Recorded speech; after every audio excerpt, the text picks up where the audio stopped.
Welcome to the Healing is Possible hot seat. I'm Rebeccah Silence, creator of Healing is Possible, with a very special episode today where we are talking about Thanksgiving, but in a whole new way, not just looking at Thanksgiving as an opportunity to be thankful for what's quote unquote going well in our lives, but looking at Thanksgiving as a way of looking at our lives and reflecting and determining from a powerful place who we're going to be and what we're going to do next. As always, the mission of the Healing is Possible hot seat is to take you along on a journey of hope and healing. And it's brought to you by my gorgeous team and RebeccahSilence.com. Today, our very special guest, all the way from Hawaii today, is Alana Warlop, fantastic spiritual teacher and guide on the planet that I'm so honored to bring to all of you and to our community. Alana, welcome to the hot seat. Thanks, Mama. So glad to be here. So much fun. If you would, let's just kick off by introducing yourself a little bit. You know, who are you and what do you do in the world that is so magical? Amazing. I'm glad you think it's magical. I do. I very much do. So my training is as a transpersonal psychotherapist, and I'm a trauma specialist, but based in somatic and more body intelligence rather than working with trauma just from the mind. We understand that it's not stuck in our heads. It is stuck in the way that our nervous system, primal brain, and body all process that. And what I do is tie in the esoteric, the spiritual, the really the unseen realm of where we derive like our deepest sense of love and unity and purpose from. So as a spiritual psychologist, I've kind of bridged and used a lot of ancient practices, and I give them a bit more of a modern take so that we can integrate them into our daily lives as busy people, right? I work mostly with women, but I do have programs for men as well.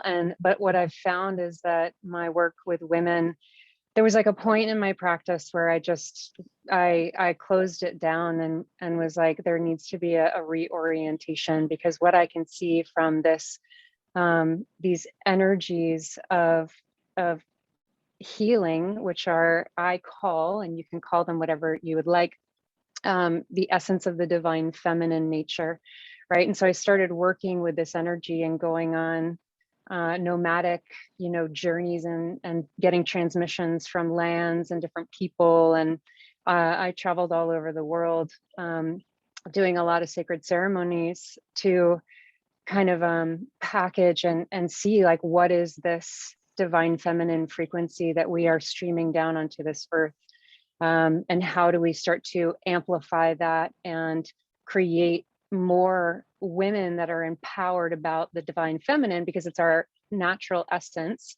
And when the women understand it and embody it more and more, we can be more of a model and teach it more for the men, right? Where it's not so natural for the men to tap into their divine feminine.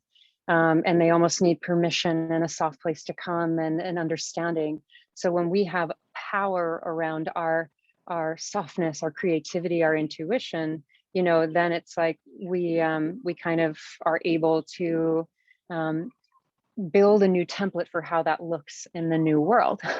So that's like, the gamut of my mission. And I work, I have women's group programs, I have private containers, I have a breathwork program, and then I give retreats and workshops, which haven't been going off over the past year and a half, except for my first retreat a couple months ago where I met you. Yes, which was incredible. And that's why I would describe you as magical. If I could only describe you in one word, that experience was truly phenomenal. And as someone who has led from a almost fake masculine place in my life and in my career and in my desire to step into my gifts, and now am learning how to embrace the divine feminine, I think that skill and that tool absolutely applies to our conversation about Thanksgiving and who are we being and how can we step into Thanksgiving for all of it in our divine feminine, and even just understanding more about our divine feminine. And then what's that ripple? Mm-hmm. Right.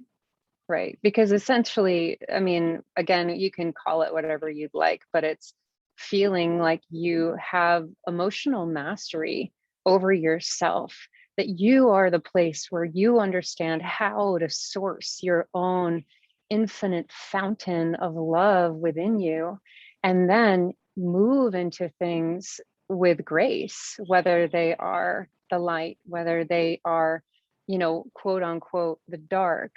It's like we don't even really need that dichotomy. It's just like we are meant to experience the gamut of all that humans are here to experience. We're meant to feel it all. So in this week of gratitude, it's so focused on what's positive, like what can you latch to and what's positive in your life, which is always a great thing, because so many people are super oriented to look at what's wrong with their life, what they don't have with their life. So it's almost like but our culture kind of took that holiday and went like, let's swing the pendulum way over here and only look at like what's good, like we're all good, because that's the kind of cultural messaging, is like, let's all be all good. And underneath, there's like so many people that fucking disdain, oh, sorry to swear, Yeah. disdain the holidays. Yeah. I was like, I don't know if that's okay. Sure. Because of that undercovered shadow of like, we're supposed to feel all good. We're supposed to be super psyched to be with our family. It's supposed to be happy. And for the majority, that's not true. Like there's a like covert darkness that we're walking into, having to deal with issues like, do I belong? Do I not belong here?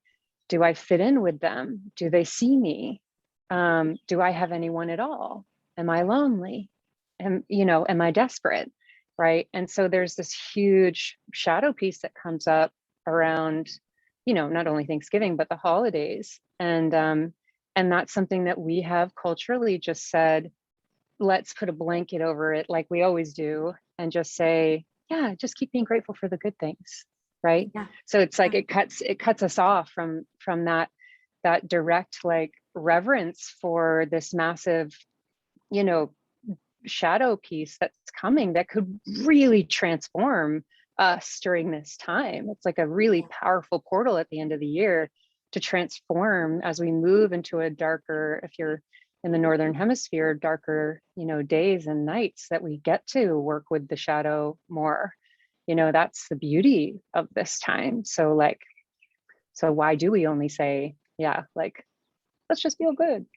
Right. And what would happen if instead of coming into this holiday season and this season of winter with an intention of avoiding conflict, avoiding triggers, Right. avoiding the things that don't feel good or that don't seem to be going well in our lives, we were brave enough with this divine feminine energy, regardless of gender, to go, Right. bring it. Let's see what happens. Like, let's look and see so that we can powerfully and intentionally grow into more of the versions of ourselves that we want to be, with more access and information to what is and what isn't working about who we've been, the way we've been living. And after pandemic, Alana, I mean, how many people maybe haven't yet, but could give themselves the gift of no more toleration, no more obligation, no more being the version of you think you should be. Taking like what you described earlier in our hot seat. And how long was I'm going to put the business on hold and explore and then come back? How long did you give yourself to do that? I mean, I took like about 6 months to do that, and I still saw clients. This was before online work, but I said, hey, if you want to see me as a therapist online, we've got this thing called Zoom, and everyone was like, oh, I don't know. And, so I kept a few people, but yeah, I took some time. And then from there, I didn't go back full into my office the way that I used to. And then I actually gave up my apartment and started traveling full time, and followed more of a soul mission and a new creation and template for learning and doing quote unquote therapy, although it's not really, it's therapy and healing, and, it's many modalities in one, but I saw like the bigger vision, but I needed to have space for that bigger vision. Right. Yeah. Well, and how courageous. I mean, for me, I didn't intentionally say, let's take a sabbatical. But when I had cancer and was in bed for a year and could not do anything but take the sabbatical and surrender Absolutely. into the opportunity to reflect and really get comfortable being with all of the darkness and the light during that time, to come out and emerge much more clear about Yeah. who I wanted to be, what I wanted to do, and what no longer served me.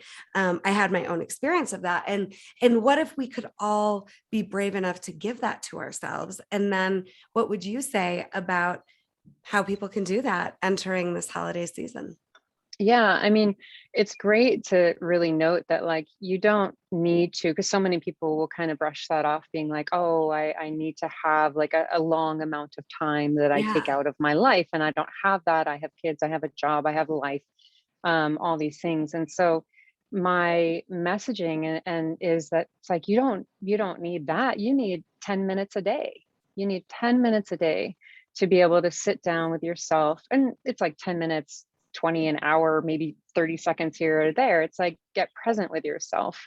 And if you're able to actually, like we were kind of talking about, work with triggers, name what's going on for you inside, it's like really sit and feel that energy that's going into this week. And there might be so much that you are amazingly grateful for. And that is so awesome. List all of that out, and then I would list the things that feel stuck or stale or stagnant in your life. If there's a niggle with a relationship or something that you just, you run the tape over in your head, like you have the same conversation with that person over and over again in your mind, being like, but then I said no, when they were right, I'm right, and they said this and that was bullshit. And it's like, write that name down. Right. And just kind of, one by one, feel in your body into each one of these things that you're naming. And you actually might not be able to name it either. That's part of our problem with the unconscious shadow, is that we don't know what's going on. So if the situation or thing isn't available to name, just be like, hey, I get this, there's a funky, funny feeling in my stomach when I think of, having to chat with my uncle or my, go to this party. I'm having social anxiety. Why is that? Okay. So I just want to go back and sit with, what does that sensation feel like in my body? And if I can get out of the mind, and I'm not going to figure it out, I'm not going to be like, okay, well, it's probably because of this. And last year it was said like that. And da da da da da, like, absolutely no mind. Take all of your energy and your focus. And I call it like the pearl light, the pearl, like a ball of, what am I trying to say? Uh, a ball. Oh my gosh, I don't know. Anyway, a little pearl light in your Like an mind, energy that's like right a little here. energy ball, which is Yeah. mostly in your head and your mind. And we take that and we just focus on it, and we bring that focus and attention down into the face, start to feel the cheeks and the jaw and the neck and the chest, and then bring that little energy ball into maybe the sensation that you're feeling in your gut or your belly, and then just sit there and breathe with it and allow it to, shift, change, get more intense. And eventually that sensation will shift, and then hopefully just actually come all the way back down. So there's always an intensity to our emotion. There's a highest expression of every emotion. And then that expression comes down and our body regulates back into baseline if we don't interrupt the process with thoughts. Right. So we can actually ride out that activation that's happening in your body. You're having a little trauma response, a stress response. So we want to ride out the stress response, let it come back down to baseline. And then from that place, ask the place in your belly, what's your purpose? What are you about? And don't answer that with your mind. Again, it might be a color, shape, sound, memory. And then you just kind of observe that. And then you ask it, what do you need? What do you need? It's like if our life came down to checking in with ourselves in 2 questions, it would be, like, what do I need? What's your purpose? Like, what's your purpose here? What's the purpose of this energy? And then what does this energy need? Okay, that's it, And then it's like, I've worked on some of my shadow. Okay. And then you're like, okay, this is not that complicated, right? It just takes a little mindfulness, a little presence, and the willingness to want to go into it, right? We surrender into the body and the sensations, and we do our best job, the best we can, because it's quite hard sometimes to drop any story that we're telling about it out of the mind completely and let your body feel. So yeah, I love it. And if we again can encourage you watching to head into winter and the holidays with an intention of being willing to lean into the dark, the triggers, the shadow, as it inevitably shows up at whatever time, not convenient times, right? Just whenever it does. And to maybe even understand, Alana, that, sometimes this shadow work, this work around the darkness, one of the things I say in my company is the darkness is real, but so is the light. It's not even just ours, right? Like, we're highly sensitive. There's totally. generational work that's going on. So if we can get out of fear that, you didn't cause it, it's nobody's fault. It might not even be yours. Guaranteed it was there well before you, this energy. Yeah. And the wisdom in you to transform, transmute, and bring light to this energy, I think that can take the pressure off. Mm-hmm. Right? Because we want to not only have our stories about the triggers, but also we get into right and wrong as a society about triggers and Thanksgiving and how it should go and how it shouldn't go. And to me, these are traps that we have the power to not set for ourselves. Absolutely. Absolutely. You said that so beautifully, because it's, again, this is kind of like leaning into that idea of full sovereignty. Because when you start to check in with your own body, your own feeling, your own needs, they are going to probably be very different than the expectations that you have perceived. And in that, we start kind of maybe moving from a place that has a different orientation than what culture has said or we believe we should be, and the expectations and all of that, right? How a Thanksgiving should look or whatever, then it's like we get to that place of more authenticity. How can I actually be relating from the truest part of me, rather than this surface level mask that I wear because I think I have to play a role with these people because they expect me to act in a certain way. And sometimes we do those acts because it's survival. It's like, well, this is the face I put on, because if I didn't, it would be hurtful here. It would be too much. It would be overwhelming. I would get judged, all of those things. But we have to remember, like, this is our adult self now, and we want to bring in that really protective, like, I'm an adult now, and my inner child might be freaking out inside, trying to go back with the fam. But I'm here to just allow that inner child to be seen. I see that you're anxious going into this space. Okay, I love you, and you're doing a great job, and I'm going to carry you instead of you making the choices for me today and you creating the driver's seat of actions for me today. I carry you because I have to have a greater sensation and anchor in an orientation of self-love so that I can be bigger than my inner child, right? Like, I can parent my inner child in that process. Yeah. And one of the things that I think ultimately heals triggers is when the inner child and the healed adult come together. Mm-hmm. Right. When that happens, the trigger doesn't have power anymore.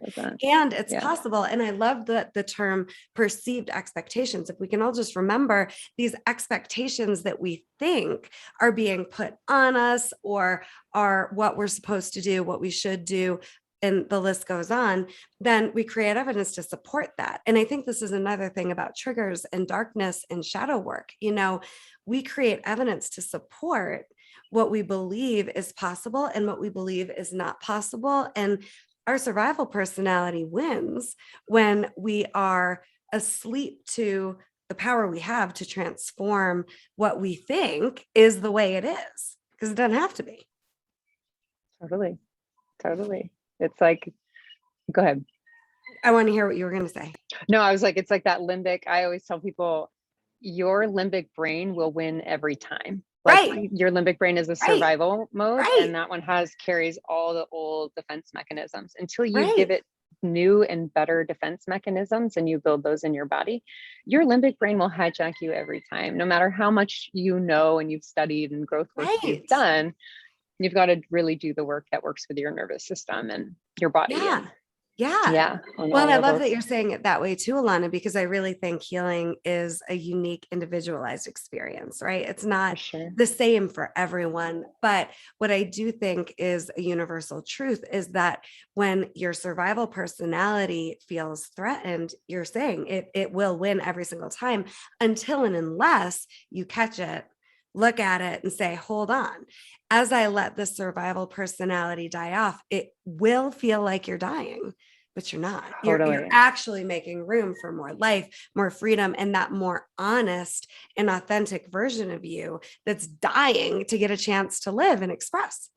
Yeah, I love the way you put that, because it does feel like dying, because when you start working with that limbic brain and coming to name it and see it for what it is, it's feeling the feelings that may never have been felt, because that was the part of the brain that protected you from feeling that shitty and that bad and that lost and that desperate. So when that you start to say, hey, it's safe for me now to live in a bigger way and create safety, emotional safety, then some of that has to come to the surface and just be felt. So it can be like, wait, my process, like I was supposed to be doing this work, to be feeling better, and I feel really shit. And, and it's like, yeah, because you're purging some old feelings, and know that that's a part of this healing process is getting real, like letting the body let go of it, Absolutely. And this morning, I actually was talking to a client about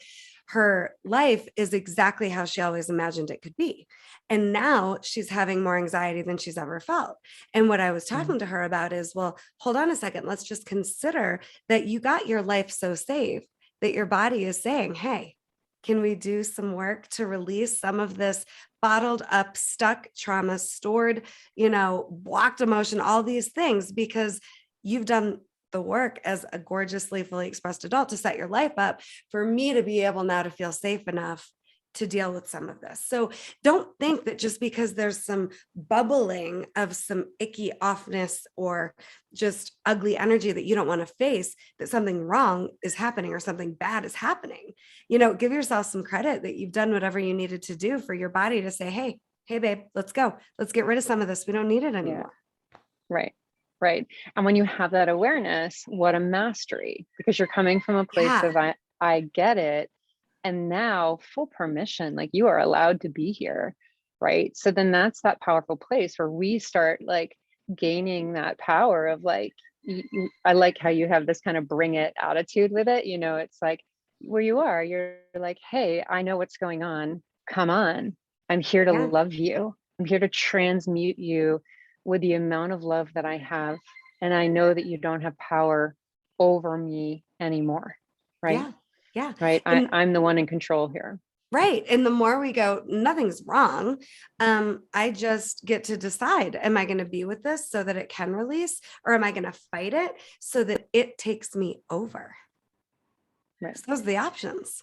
Right. And none of it, your triggers get to become your bitch instead of you being at the mercy of them.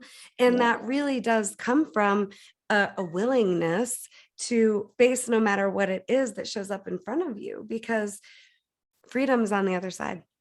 Yeah.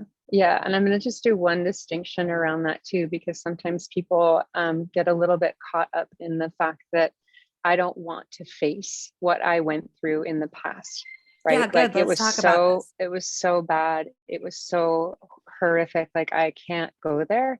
So this work is not asking you to go there, like to go retell a story or revisit, a traumatic memory or something, or just feelings of shame or whatever it is. We will feel, in essence, sensations and feelings that remind us of those feelings, but it's very important that we stay out of the story. Sometimes we have to use the story just a little bit to get the activation in the body of like that, those energies moving through, so that we work with them in little teeny ways that just titrate in and out at a really safe, comfortable pace.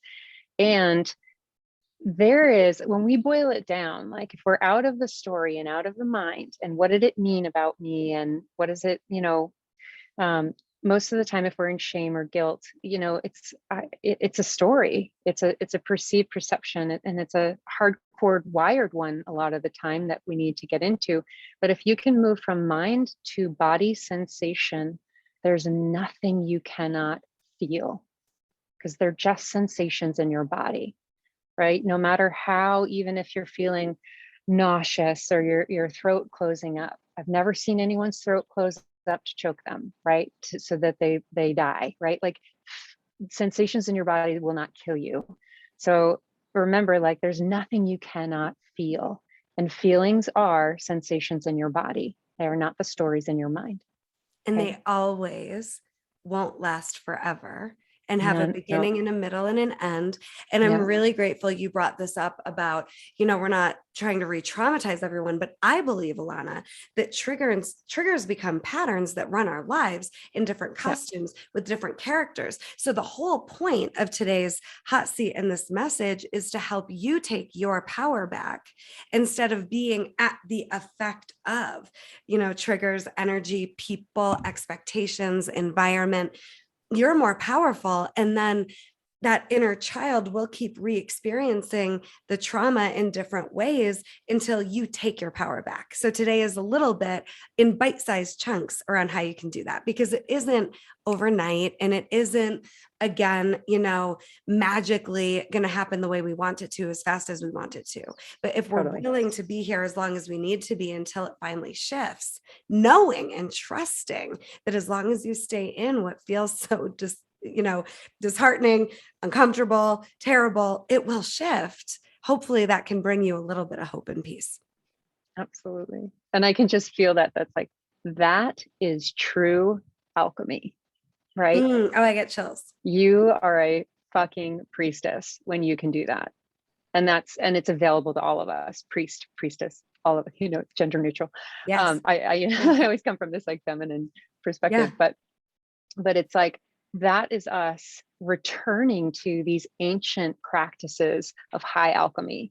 High alchemy is energy, knowing how to mix, transmute, and like direct energy through our own bodies. And there's just like nothing more intensely powerful than that. Totally. And we also don't have to be afraid of how powerful we actually are. You being in your full power is not going to hurt anyone. It's actually going to have you more able to access your divine feminine, which takes care of the planet and people. Would you agree, Alana? Absolutely. We don't have to be afraid. Yeah.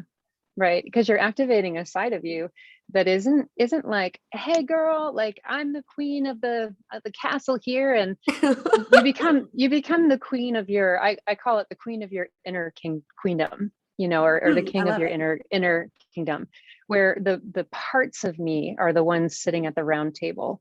Right. So in council, in my heart, is my inner child, is my wounded teenager, is my divine feminine, my divine masculine, some of my spirit guides, and then, also any traumatized part of me. Like, we all have a seat at the round table of my heart.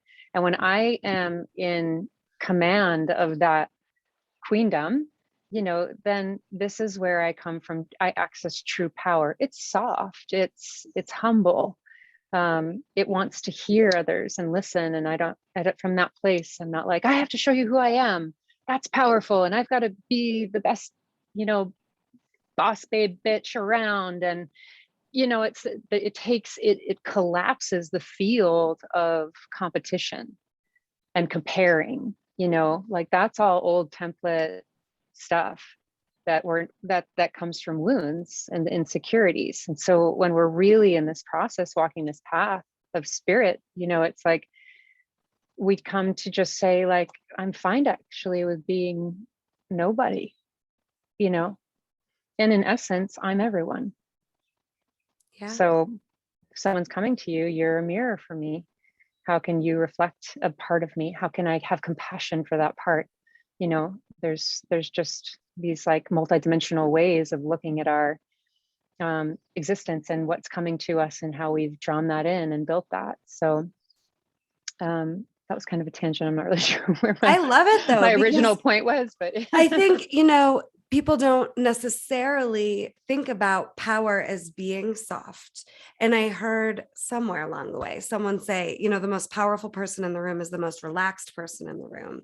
And then I think we are more powerful when we are in that softer, divine, feminine version of ourselves that doesn't need to prove anything, that doesn't need to be validated, and that doesn't need the world to be different than it is.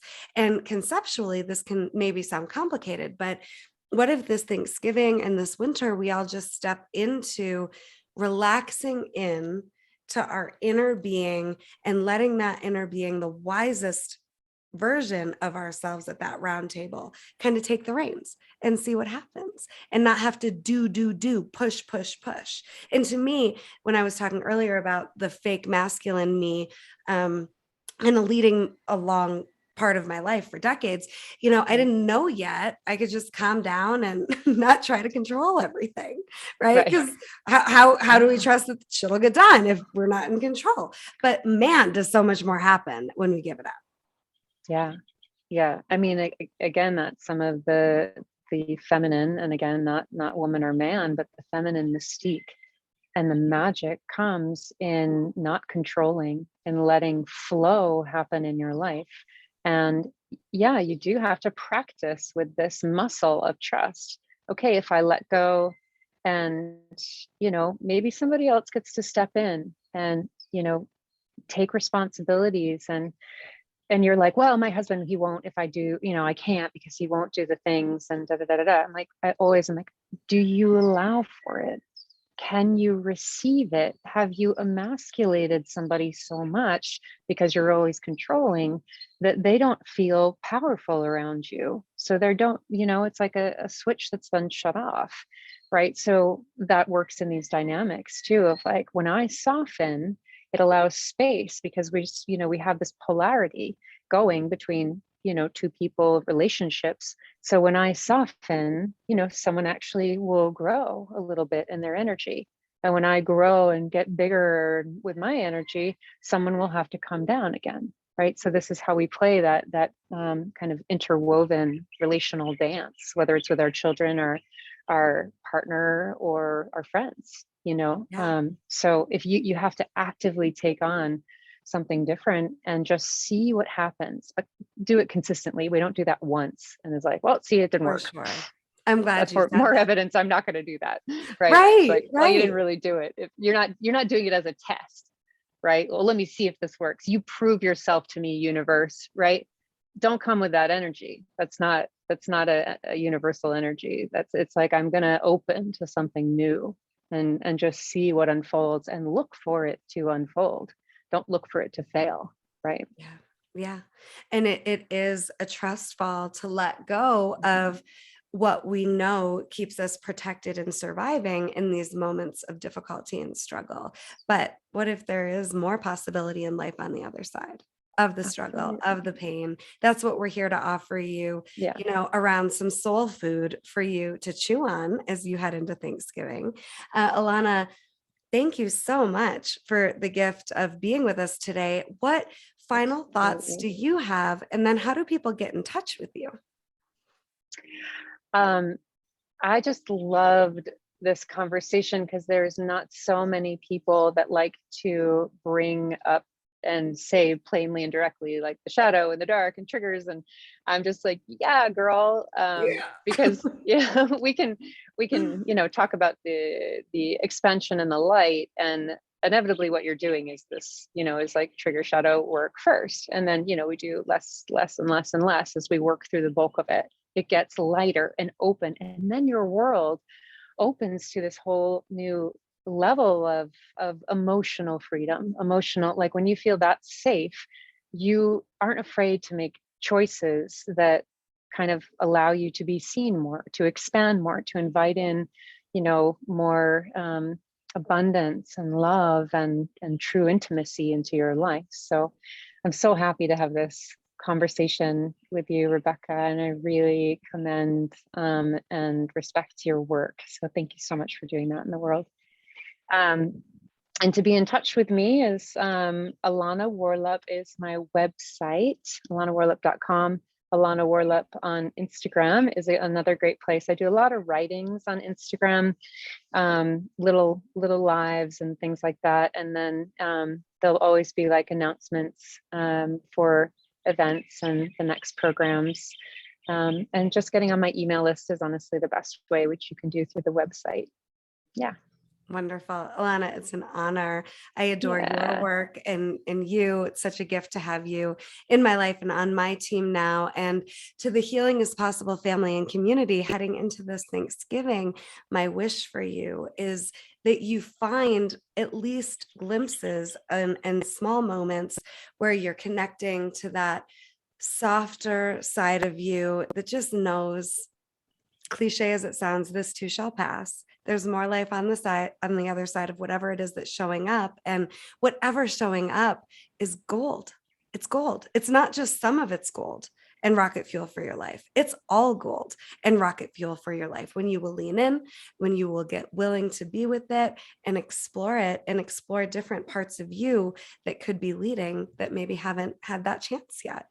So thank you all for tuning in, for being in your work, for understanding that the darkness is real and so is the light, and that the mission is healing, and also the cure is self-responsibility. So let us know how it goes.